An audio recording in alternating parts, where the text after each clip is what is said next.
দল শেষ হয়ে যায়। আগে ভাই মমতা বন্দ্যোপাধ্যায়কে সাফ জানিয়ে দিলেন কল্যাণ বন্দ্যোপাধ্যায় মিডিয়ার মাধ্যমে যে এক অভিষেক বন্দ্যোপাধ্যায়কে বেছে নিন, নয়তোবা আমাদের বেছে নিন। আর ওর জন্য আজকে আমাদের চোর চোর চোর চোর চোর চোর ছুটতে হচ্ছে। আর অভিষেককে বাদ দিয়ে দিদি চলে যদি আমি দিদির পাশে আছি।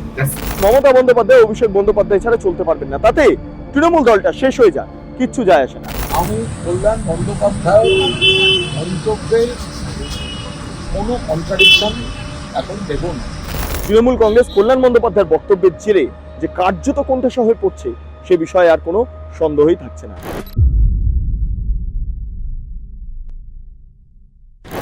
অভিষেক বন্দ্যোপাধ্যায়কে সরান অথবা আমাদের সরান, মমতা বন্দ্যোপাধ্যায়কে সাফ জানিয়ে দিলেন কল্যাণ বন্দ্যোপাধ্যায়। মমতা দিও বেছে নিক, কি করবে? অভিষেককে নিয়ে থাকবে না আমার মতো যারা অভিষেকের প্রতি যারা ক্ষুব্ধ তাদের নিয়ে থাকবে? This is hard decision to take. তিনি সরাসরি বললেন অভিষেক বন্দ্যোপাধ্যায়ের নীতির জন্য আজকে তৃণমূলের এই কারণ, তার ঔদ্ধত্য, তার মানসিকতা, সমস্ত কিছুর জন্যই আজকে তৃণমূল কংগ্রেসের এই অবস্থা। এবং এই কারণের জন্যই অভিষেক বন্দ্যোপাধ্যায় ব্যবহারের জন্য, তার নীতির জন্য আজকে সাংসদ বিধায়করা তারা একটা অন্য ব্লক তৈরি করছে। তৃণমূলের অভ্যন্তরে থেকেই একটা অন্য ব্লক তৈরি করছেন, যে তৃণমূলের রাশ মমতা বন্দ্যোপাধ্যায়ের হাতে নেই। মমতা বন্দ্যোপাধ্যায়কে সাফ জানিয়ে দিলেন কল্যাণ বন্দ্যোপাধ্যায় মিডিয়ার মাধ্যমে যে এক অভিষেক বন্দ্যোপাধ্যায়কে বেছে নিন, নয়তোবা আমাদের বেছে নিন। যে কোনো একটা পন্থা মমতা বন্দ্যোপাধ্যায়কে অবলম্বন করতে হবে। এবার কল্যাণ বন্দ্যোপাধ্যায় বেশুরু হয়ে পড়লেন। যেই কল্যাণ বন্দ্যোপাধ্যায়কে গত 2 থেকে 3 দিন আগে যেদিন মমতা বন্দ্যোপাধ্যায়ের বাড়িতে সিআইডি গেল, সিআইডি যাওয়ার পর কল্যাণ বন্দ্যোপাধ্যায় দিল্লি থেকে একদম ছুটে এলেন মমতা বন্দ্যোপাধ্যায়ের বাড়ি পাহারা দেওয়ার জন্য। সেই কল্যাণ বন্দ্যোপাধ্যায়কে এবার দেখা যাচ্ছে একটা বিরুদ্ধ মতামত পেশ করতে, যা নিয়ে ইতিমধ্যে রাজনৈতিক মহলে নানা আলোচনা শুরু হয়ে গিয়েছে। বলা বাহুল্য যে কল্যাণ বন্দ্যোপাধ্যায় আজকে সকাল থেকেই একের পর এক মিডিয়া তাদেরকে ডাকছেন এবং ডেকে একটাই কথা বলছেন যে তিনি অভিষেক বন্দ্যোপাধ্যায়ের কোনো আইনি লড়াইতে থাকবেন না, অভিষেক বন্দ্যোপাধ্যায়ের কোনো নীতিতে তিনি থাকবেন না, অভিষেক বন্দ্যোপাধ্যায়ের সঙ্গে তিনি থাকবেন না। তিনি সম্পূর্ণভাবে অভিষেক বিরোধী হয়ে পড়লেন। এবং এখানেই শেষ নয়, এর পাশাপাশি তিনি মমতা বন্দ্যোপাধ্যায়কে হুঁশিয়ারি দিচ্ছেন যে এই ছোঁড়ার জন্য, কোট আনকোট এই শব্দ ব্যবহার করছেন, এই ছোঁড়ার জন্য আজকে দলের এই পরিস্থিতি। আজকে সাংসদরা এবং বিধায়করা তারা সম্পূর্ণভাবে সরে যাচ্ছেন একটাই কারণে, কারণ অভিষেক বন্দ্যোপাধ্যায়ের নীতির জন্য আজকে যারা বিধায়করা সাংসদরা ছিলেন, যারা কাজ করেছেন, তারা কোণঠাসা হয়ে পড়েছিলেন। অভিষেক বন্দ্যোপাধ্যায়ের ঔদ্ধত্য আজকে সমস্ত কিছুর জন্য দায়ী। সেই কারণের জন্য তিনি মমতা বন্দ্যোপাধ্যায়কে সরাসরি জানাচ্ছেন এক আমাদের বেছে নিন অথবা অভিষেক বন্দ্যোপাধ্যায়কে বেছে নিন। এখন অভিষেক বন্দ্যোপাধ্যায়কে মমতা বাঁচবেন না এই কল্যাণ বন্দ্যোপাধ্যায় সহ এই কুণাল ঘোষ সহ যারা যারা রয়েছেন তাদেরকে বেছে নেবেন, সেটাই মূলত দেখার বিষয় আগামী দিনে। তবে এখনো পর্যন্ত যা জানা যাচ্ছে মমতা বন্দ্যোপাধ্যায়ের যে ভূমিকা, যে প্রতিক্রিয়া, তাতে করে একটা বিষয় স্পষ্ট, কংগ্রেসে মমতা বন্দ্যোপাধ্যায় হয়তো যাওয়ার চেষ্টা করছেন, রাহুল গান্ধীর সঙ্গে অভিষেক বন্দ্যোপাধ্যায় ছবি তুলছেন, সোনিয়া গান্ধীর সঙ্গে আলিঙ্গন করে মমতা বন্দ্যোপাধ্যায় ছবি তুলছেন। ফলে মমতা বন্দ্যোপাধ্যায় অভিষেক বন্দ্যোপাধ্যায় ছাড়া চলতে পারবেন না, তাতে তৃণমূল দলটা শেষ হয়ে যাক, কিচ্ছু যায় আসে না। মমতা বন্দ্যোপাধ্যায় ঘরবাপসি সম্ভবত হতে চলেছে কংগ্রেসে। এই পরিপ্রেক্ষিতে দাঁড়িয়ে আজকে কল্যাণ বন্দ্যোপাধ্যায়ের বক্তব্য নিয়ে গোটা দিন ধরে রাজনৈতিক আলোচনা তুঙ্গে। কল্যাণ বন্দ্যোপাধ্যায় সিদ্ধান্ত নিয়েছেন, কি সিদ্ধান্ত? প্রথমত তিনি বলছেন তিনি অভিষেক বন্দ্যোপাধ্যায়ের কোনো আইনি লড়াইতে থাকবেন না, এবং দ্বিতীয় পয়েন্ট মমতা বন্দ্যোপাধ্যায় বেছে নিক এক অভিষেক বন্দ্যোপাধ্যায় অথবা অন্যদিকে বাকি সমস্ত সাংসদ বিধায়করা। যাই হোক, কল্যাণ বন্দ্যোপাধ্যায় কি বললেন, কি বাইট দিলেন, একবার ছোট করে শুনে নেওয়া যায়। রাত্রি 12:30টার সময় আমার ছেলেকে টেক্সট করে বলেছে যে আমার থাকার দরকার নেই, অয়ন ভট্টাচার্য থাকবে। তো আমি মামলা ছেড়ে দিয়েছি।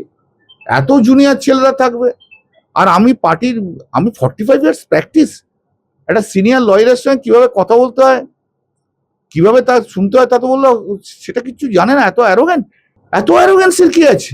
শিক্ষা দেয় না, সময় থেকে শিক্ষা পেল না। আমি তো ক্যামাক স্ট্রিটের এমপ্লয়ি নই। আজকে বুঝতে হবে যে ওর জন্য দলটা সর্বনাশ হয়েছে, সেটা যদি না বোঝে তাহলে আর কিছু করার নেই। ওর অ্যাটিটিউড, ওর অ্যারোগেন্স, আমি হচ্ছে পশ্চিমবাংলার নাম্বার 1 সৎ পলিটিশিয়ান, আমি বলে দিলাম। আর ওর জন্য আজকে আমাদের চোর চোর চোর চোর চোর চোর শুনতে হচ্ছে। লাইফ ইজ আন্ডার থ্রেট, যেখানে যাচ্ছি সেখানে কেউ না কেউ ইয়ে করছে। পরশুদিন এয়ারপোর্টে চোর চোর করে দৌড়ে এসছে। দিদি অভিষেককে নিয়ে চলো, আমাকে দরকার নেই। আর অভিষেককে বাদ দিয়ে দিদি চলে যদি আমি দিদির পাশে আছি। আপনারা শুনলেন কল্যাণ বন্দ্যোপাধ্যায়ের বক্তব্য।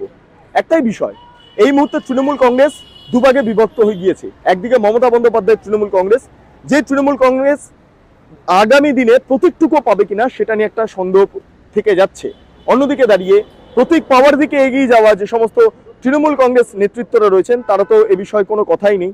কারণ তারা এই মুহূর্তে যেটা করবেন বা এই তৃণমূল কংগ্রেসের যে একটা অংশ যেটা সম্পূর্ণভাবে ভেঙে গিয়েছে, তারা কি করছেন, আমরা কি দেখতে পাচ্ছি, তারা কি করছেন? তারা করছেন যে মমতা বন্দ্যোপাধ্যায় অভিষেক বন্দ্যোপাধ্যায় থেকে দূরত্ব বাড়িয়ে সরাসরি একটা আলাদা ব্লক গঠন করা এবং সেই প্রতীকের যেই মানে নেওয়ার যে কৌশলটা, সেটা এই বিক্ষুব্ধ ব্লকটা করে বেড়াচ্ছে এবং প্রতীকটা মমতা বন্দ্যোপাধ্যায়ের হাতছাড়া হয়ে গেলে এই দলটা সম্পূর্ণভাবে হাতছাড়া হয়ে যাবে এবং সেটা হয়ে গেলে দলের যে বিপুল পরিমাণ অ্যামাউন্ট টাকা পয়সা সেগুলো হাতছাড়া হয়ে যাবে।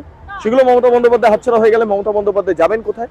এবং এর জন্য অন্যতম দায়ী মমতা বন্দ্যোপাধ্যায়ের এই তোষণ নীতি, অভিষেক বন্দ্যোপাধ্যায়ের তোষণ নীতি। অভিষেক বন্দ্যোপাধ্যায়কে ছাড়া তিনি যেন চলতেই পারছেন না। আবারও বলছি, দল শেষ হয়ে যায়, আগে ভাইপো, আগে ভাইপো।